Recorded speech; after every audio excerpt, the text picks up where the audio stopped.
Hello students, आज हम देख रहे हैं क्लास 6 के चैप्टर 2 की एक्सरसाइज 2.3। उसका फर्स्ट क्वेश्चन कुछ इस तरह से है कि which of the following will not represent zero. मतलब हमें इन सब को सॉल्व करना है और देखना है कि इसमें से किसका आंसर जीरो नहीं आता है। ठीक है 1 + 0 = 1 होता है, तो मतलब यहाँ पे हमें आंसर जीरो नहीं मिला। दूसरे सम्स भी देख लेते हैं। 0 × 0, इसका आंसर 0 हो जाता है। 0 / 2, वो भी आपको पता है कि जब भी न्यूमरेटर में 0 होता है तो ऑलवेज आंसर 0 ही होता है, लेकिन डिनोमिनेटर में 0 नहीं होना चाहिए। ठीक है, और यहाँ पे 10 - 10 मतलब 0/2, तो अगेन ये भी 0 ही हो जाएगा क्योंकि न्यूमरेटर में 0 है। ठीक है, तो ओनली ए ऐसा है जो 0 को रिप्रेजेंट नहीं करता, तो मैं यहाँ पे लिख दूंगी which will not represent which does not represent 0। Okay, यहाँ पे सिर्फ एक का ही आंसर 0 आ रहा है। अब नेक्स्ट क्वेश्चन कुछ इस तरह से है कि if the product of 2 whole number is 0, अगर दो नंबर का multiplication, product means multiplication, if 2 whole number का मल्टीप्लीकेशन, अगर 2 होल नंबर का मल्टीप्लीकेशन 0 होता है तो can we say that one और both of them will be 0। तो क्या हम कह सकते हैं कि उसमें से कोई एक नंबर 0 होगा या दोनों ही नंबर 0 होंगे? आपका जो भी आंसर है उसे जस्टिफाई करो। तो हाँ, मैं कहूंगी कि यस, हम ऐसा कह सकते हैं। क्यों ऐसा कह सकते हैं? तो मैं यहां पे कहूंगी if one number will be 0 then product will be 0। क्योंकि मैं यहां पे एग्जांपल लूंगी, कोई भी 2 नंबर का मैं मल्टीप्लिकेशन कर रही हूं, उसमें से एक नंबर 0 होगा तो मुझे आंसर 0 मिलने ही वाला है। ये हमें पता है क्योंकि किसी भी होल नंबर का 0 के साथ मल्टीप्लिकेशन करने पर आंसर हमें 0 ही मिलेगा। ठीक है, तो कोई भी एक नंबर 0 हो सकता है। और दूसरा हमें बोला क्या दोनों ही नंबर 0 हो सकते हैं? तो हाँ, हो सकते हैं। दोनों ही 0 हो तो दोनों ही 0 का मल्टीप्लिकेशन भी 0 ही होता है। If both numbers will be 0, then again product will be 0। Okay, मतलब कि अगर मैं एग्जांपल यहां पे लूं तो 0 × 0 = 0। तो अगर कोई दो नंबर का मल्टीप्लिकेशन करने में कोई एक नंबर 0 हो तो भी आंसर 0 आ सकता है, और दोनों ही नंबर 0 हो तब भी आंसर 0 आ सकता है। ठीक है, ये सिर्फ एक लॉजिकल क्वेश्चन है। ठीक है, आपके लॉजिक को क्लियर करने के लिए। अब आगे देखते हैं, उसी का क्वेश्चन 3 कुछ वैसा ही है। If the product of 2 whole number is 1, अगर 2 नंबर का प्रोडक्ट मतलब मल्टीप्लिकेशन 1 होता है, can we say that one और both of them will be 1। तो क्या हम कह सकते हैं कि वो दोनों ही नंबर 1 होंगे या फिर दोनों में से कोई एक 1 होगा? तो हम दोनों ही नंबर 1 हो सकते हैं, ऐसा कह सकते हैं that if both numbers will be 1 then product will be 1। अगर दोनों ही नंबर 1 है तो दोनों का मल्टीप्लिकेशन 1 हो सकता है, जैसे कि 1 × 1 = 1। ये एग्जाम्पल हो गया। ठीक है, लेकिन अगर दोनों में से कोई एक ही नंबर 1 है तो आंसर 1 है, ये पॉसिबल नहीं है।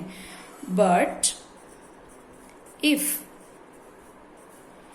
Any one number is 1, then product will not be 1। जैसे कि हम एग्जाम्पल ले लेते हैं कि मैं एक नंबर 1 है लेकिन दूसरा नंबर मैं कोई भी और ले लूं तो आंसर मुझे 4 मिल रहा है, which is not equal to 1। वैसे ही 1 × कोई भी ले लो, 17 ले लो, तब भी आंसर 17 आएगा, नॉट इक्वल टू 1। मतलब कि 2 नंबर का मल्टीप्लिकेशन 1 तभी आ सकता है जब दोनों ही नंबर 1 हो। ठीक है, अगर कोई एक नंबर भी बदल जाता है तो आंसर बदल जाएगा। ओके, अब नेक्स्ट देखते हैं फाइंड यूजिंग डिस्ट्रीब्यूटिव प्रॉपर्टी। हमें डिस्ट्रीब्यूटिव प्रॉपर्टी का यूज करके सॉल्व करना है। हालांकि ऐसे ही सम हम अगली एक्सरसाइज में भी सॉल्व कर चुके हैं, तो मैं इसमें से कुछ ही सम सॉल्व कर रही हूँ, बाकी के आपको खुद करने हैं। देखकर आप मेथड देख सकते हो या फिर आप अगली एक्सरसाइज में भी अच्छे से समझ चुके हो। अब आपको पता है मुझे यहाँ पे डिस्ट्रीब्यूटिव प्रॉपर्टी यूज करनी है। इतना बड़ा मल्टीप्लीकेशन मैं नहीं करूंगी, मैं किसी एक नंबर के टुकड़े कर दूंगी। तो मैं यहाँ पे 101 के टुकड़े कर रही हूँ 100 प्लस 1। अब तो आपको डिस्ट्रीब्यूटिव प्रॉपर्टी पता ही है कि 728 multiply by 100 and plus 728 multiply by 1। Answer क्या हो जाएगा यहाँ पे 72800 प्लस 728। और जब आप यहाँ पे प्लस करोगे तो 8 2 15 1 3 एंड 7, इस तरह से आपको आंसर मिल जाएगा। ठीक है, तो ये आप पहले से भी अगले एक्सरसाइज में भी आप देख चुके हो, तो ये आपके लिए इतना मुश्किल नहीं है। सेम वैसे ही मैंने question B and C solve करके ही रखा है। क्वेश्चन डी मैंने बाकी रखा है। सी क्वेश्चन डी में ये नंबर जो है मुझे थोड़ा सा इसमें समझाना था, इसलिए मैंने ये नंबर बाकी रखा है। सेम ही है, लेकिन मैं यहाँ पे 125 के 3 टुकड़े करूंगी। आप चाहो तो 2 टुकड़े भी कर सकते हो, जरूरी नहीं है, लेकिन मैं अपनी इजीनेस के लिए 3 टुकड़े कर रही हूँ। जैसे कि 100 प्लस 20 प्लस 5। ओके, तो छोटे छोटे टुकड़े होने की वजह से मेरा मल्टीप्लीकेशन बहुत ही आसानी से हो रहा है, इसलिए मैंने 3 टुकड़े किए। तो मैं यहाँ पे तीनों से मल्टीप्लाई करूंगी। 100 से plus 4 to 75 multiply by 20 and plus 4 to 75 multiply by 5। अब तीनों का आंसर लेकर मैं उन तीनों का प्लस कर दूंगी। यहाँ पे तो सीधा 4 to 75 00 हो जाएगा। देन प्लस में इन दोनों का आंसर, क्योंकि ये 20 है तो आसानी से आप खाली 2 से ही आपको मल्टीप्लीकेशन करना होगा, बाकी के सारे आंसर्स तो आपको दिए हुए ही हैं। तो मैं यहाँ पे डायरेक्ट 20 से मल्टीप्लीकेशन करती हूँ, तो आंसर आ जाएगा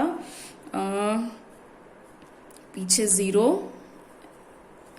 एंड देन 2 5 10 कैरी 1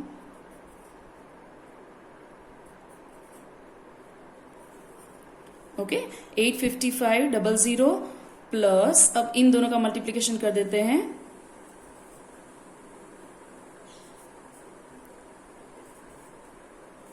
आप चाहो तो वर्टिकली भी पीछे मल्टीप्लीकेशन कर सकते हो, लेकिन मल्टीप्लीकेशन में गलती होनी चाहिए नहीं।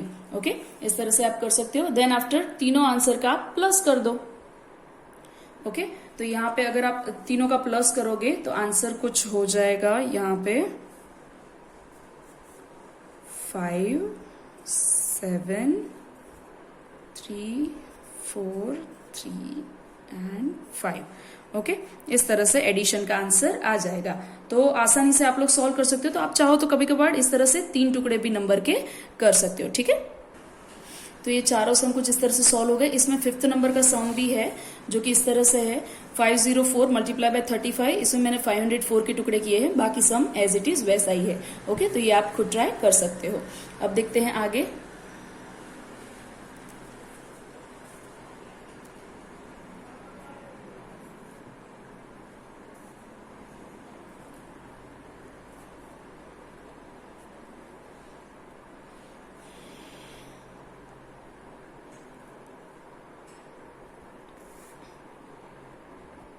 Okay, sorry for the disturbance.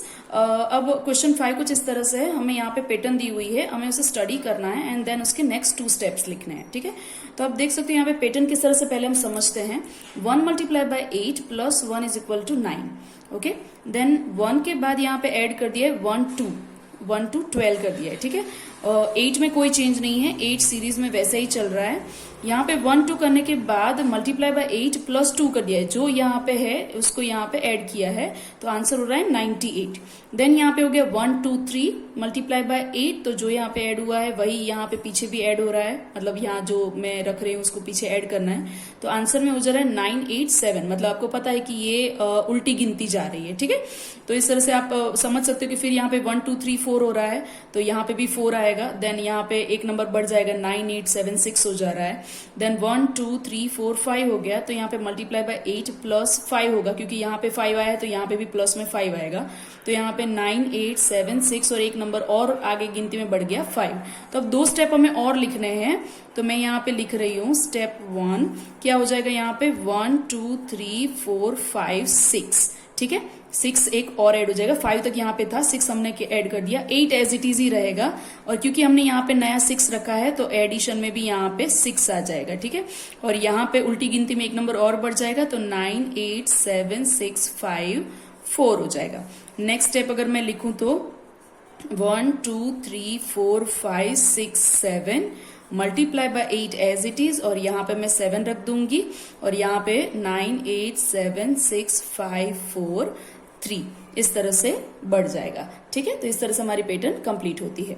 तो यहाँ पे हमारी एक्सरसाइज कंप्लीट हुई और चैप्टर भी कंप्लीट हुआ। Okay, thank you.